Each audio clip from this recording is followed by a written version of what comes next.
SSC 2025 সালের শিক্ষার্থী বন্ধুরা কেমন আছো তোমরা? আশা করি আল্লাহর অশেষ রহমতে তোমরা সকলে ভালো আছো। বন্ধুরা, তোমরা অনেকদিন যাবত একটাই প্রশ্ন করছিলা, প্রত্যেকটা ভিডিওতে শুধু একটাই কমেন্ট, যে ভাইয়া পরীক্ষা কি পিছিয়ে যাবে? আমাদের একটা নাকি 4 দিনই পরীক্ষা হবে, নাকি পরীক্ষাটি আসলে পিছিয়ে যাবে, রুটিন কি পরিবর্তন করা হবে? এ নিয়ে শিক্ষা মন্ত্রণালয় কি বলে আজকে আমি তোমাদের জানিয়ে দেবো। সো ভিডিওটি শুরু করার আগে তোমাদের কাছে একটাই রিকোয়েস্ট, এখনও যারা বেসিক স্কুল 24 ইউটিউব চ্যানেলটি সাবস্ক্রাইব করনি, অবশ্যই চ্যানেলটি সাবস্ক্রাইব করে পাশে থাকা বেল আইকনটি অন করে রাখো, যাতে করে আমি কোনো হেল্পফুল ভিডিও আপলোড করার সাথে সর্বপ্রথম তোমার কাছে চলে যাই। এছাড়াও তোমাদের পরীক্ষার সকল আপডেট, সকল বিষয় সাজেশন, জ্ঞানমূলক প্রশ্ন, এমসিকিউ সকল কিছু কিন্তু আমাদের এই চ্যানেলে ফ্রিতে পেয়ে যাবো। তো আমি আর কথা বলবো না, চলেন মূল ভিডিওতে চলে যাই। বেশ কয়েকদিন যাবৎ শুধু একটাই প্রশ্ন পাচ্ছিলাম, যে ভাইয়া আমাদের পরীক্ষা কি পিছিয়ে যাবে, যারা আন্দোলন করতেছে তাদের কি হবে, এবং টানা কি টানা একটা নাকি 4 দিন আমাদের পরীক্ষাটি হবে। হ্যাঁ, দিতে হবে, করার কিছু নাই, যেহেতু শিক্ষা মন্ত্রণালয় থেকে আপনাদের দাবি মেনে নেওয়া হয়নি।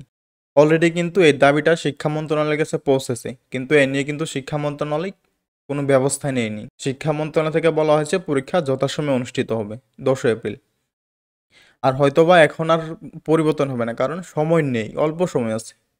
যেহেতু আজকে বন্ধ, আগামীকালকে সবে কদরের বন্ধ, যেহেতু হয়তোবা রুটিন আর পরিবর্তন হবে না, কারণ যদি পরিবর্তন হতো তাহলে কিন্তু এখনই জানিয়ে দেওয়া হতো।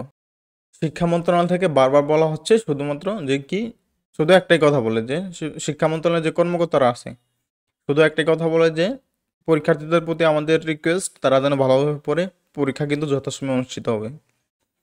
হ্যাঁ মানছি তোমাদের রুটিন এবার একটু সমস্যা, বলতে একটা না 4টা পরীক্ষা তোমাদের দিতে হবে, করার কিছু নেই। শিক্ষা মন্ত্রণালয় থেকে যে রুটিন দিবে অবশ্যই সে রুটিন অনুযায়ী কিন্তু পরীক্ষাটি দিতে হবে।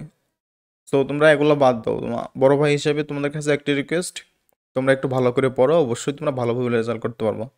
তোমাদের জন্য অনেক অনেক দোয়া ও শুভকামনা রইল। তোমরা এগুলো বাদ দিয়ে একটু ভালোভাবে পড়ো, অবশ্যই ভালো রেজাল্ট করা সম্ভব। তো আমাদের এই চ্যানেলে বিভিন্ন সাজেশন আছে ফ্রিতে, সেগুলো ফলো করো। এবং কি বাংলা প্রথম সম্পূর্ণ বই থেকে কিন্তু আমরা অ্যানালাইজ করে কিছু এমসিকিউ বা জ্ঞানমূলক প্রশ্ন নিয়ে আসছে, এগুলো ফলো করলে তোমার কমন পড়ার সম্ভাবনা বেশি। তোমরা আর দাবি করো না যে রুটিন পরিবর্তন করা হোক, যে রুটিন আছে সেই রুটিন অনুযায়ী পরীক্ষা দাও। আবার তোমাদের মধ্যে অনেকেই কিন্তু বলতেছে যে আমরা সেই রুটিন অনুযায়ী পরীক্ষা দেবো, আবার অনেকে বলতেছে যে রুটিন পরিবর্তন করা হোক। তোমাদের মধ্যে ঠিক নেই, আসলে এখন রুটিন পরিবর্তন করার সময় না, একেবারে অল্প সময় আছে।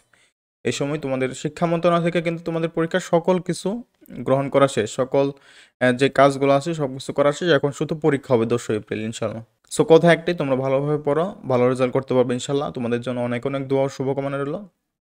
তোমরা ভালোভাবে প্রিপারেশন নাও, ভালো রেজাল্ট করতে পারবা এবং ভালো কলেজে অ্যাডমিশন নিতে পারবে এবং বাবা মায়ের সম্মান রক্ষা করতে পারবা। তুমি যদি ফেল করো, শুধু তোমার মান সম্মান যাবে না, তোমার বাবা মার মান সম্মান যাবে, সেদিকে খেয়াল রেখে তুমি একটু ভালোভাবে পড়ো। আমাদের এই চ্যানেলে বিভিন্ন টিপস অ্যান্ড ট্রিক্স শেয়ার করা আছে, সেগুলো ফলো করো, ইনশাল্লাহ ভালো রেজাল্ট করতে পারবো। সো তোমাদের জন্য অনেক অনেক দোয়া ও শুভকামনা রইলো। সো ধন্যবাদ সবাইকে, দেখা হবে পরবর্তী কোনো এক হেল্পফুল ভিডিও নিয়ে। এতক্ষণ পর্যন্ত ভালো থাকুন, সুস্থ থাকুন, আল্লাহ হাফিজ, আসসালামু আলাইকুম।